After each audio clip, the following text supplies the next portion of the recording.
Moments ago, Israel launched Operation Rising Lion, a targeted military operation to roll back the Iranian threat to Israel's very survival. This operation will continue for as many days as it takes to remove this threat. For decades, the tyrants of Tehran have brazenly, openly called for Israel's destruction. They've backed up their genocidal rhetoric with a program to develop nuclear weapons.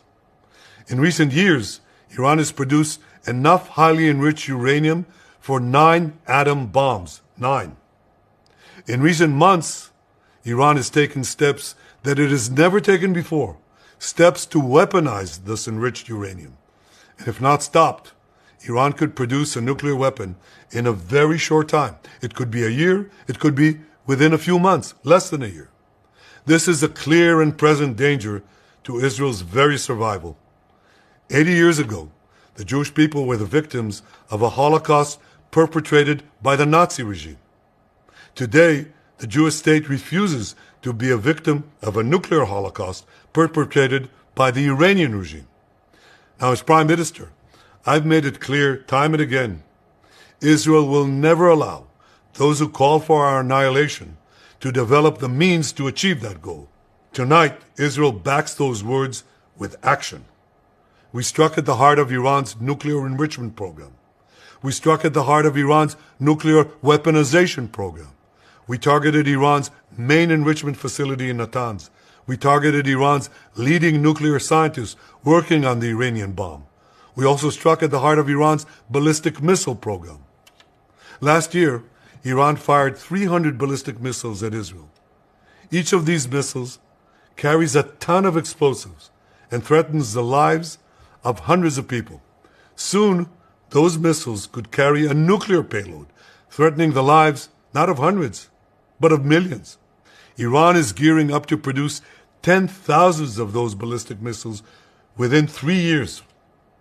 Now just imagine 10,000 tons of TNT landing on a country the size of New Jersey. This is an intolerable threat. It too must be stopped. Iran is now working on what it calls the new plan to destroy Israel. You see, the old plan failed. Iran and its proxies tried to encircle Israel with a ring of fire and to attack us with the horrible attack of October 7th. But the people of Israel, the soldiers of Israel, rose like lions to defend our country. We crushed Hamas, we devastated Hezbollah, we hit Iranian proxies in Syria and Yemen. And when Iran directly attacked us twice last year, we struck back inside Iran itself. Yet in defending ourselves, we also defend others. We defend our Arab neighbors. They too have suffered from Iran's campaign of chaos and carnage. Our actions against Iran's proxy Hezbollah led to the establishment of a new government in Lebanon and the collapse of Assad's murderous regime in Syria. The peoples of those two countries now have a chance for a different future, a better future. So too do the brave people of Iran, and I have a message for them. Our fight is not with you. Our fight is with the brutal dictatorship that has oppressed you for 46 years. I believe that the day of your liberation is near. And when that happens, the great friendship between our two ancient peoples will flourish once again.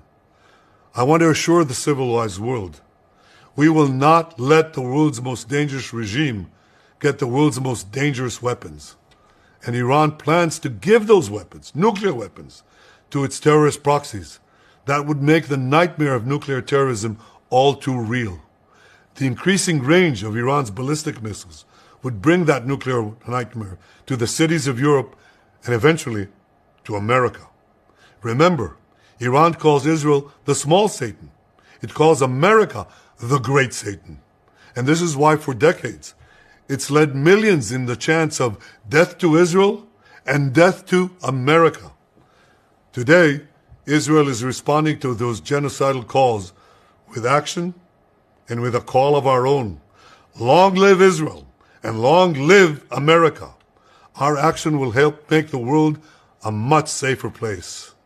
I want to thank President Trump for his leadership in confronting Iran's nuclear weapons program. He has made clear time and again that Iran cannot have a nuclear enrichment program. Today, it is clear that Iran is just buying for time.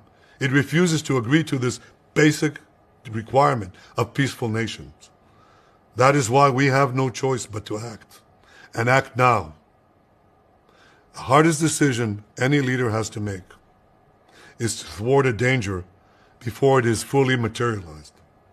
Nearly a century ago, facing the Nazis, a generation of leaders failed to act in time. They were paralyzed by the horrors of World War I. They were determined to avoid war at all costs, and they got the worst war ever. They adopted a policy of appeasement. They closed their eyes and ears to all the warning signs. That failure to act resulted in World War II, the deadliest war in history. It claimed the lives of 60 million, including 6 million Jews, a third of my people. After that war, the Jewish people and the Jewish state vowed, never again. Well, never again is now. Today, Israel has shown that we have learned the lessons of history. When enemies vow to destroy you, believe them. When enemies build weapons of mass death, stop them. As the Bible teaches us, when someone comes to kill you, rise and act first. This is exactly what Israel has done today. We have risen like lions to defend ourselves. Over 3,000 years ago, Moses gave the people of Israel a message that has steeled their resolve ever since. Be strong and courageous, he said. Today, our strong and courageous soldiers and people stand together to defend ourselves against those who seek our destruction. And by defending ourselves, we defend many others, and we roll back a murderous tyranny. Generations from now, history will record that our generation stood its ground, acted in time, and secured our common future. May God bless Israel. May God bless the forces of civilization everywhere. Thank you.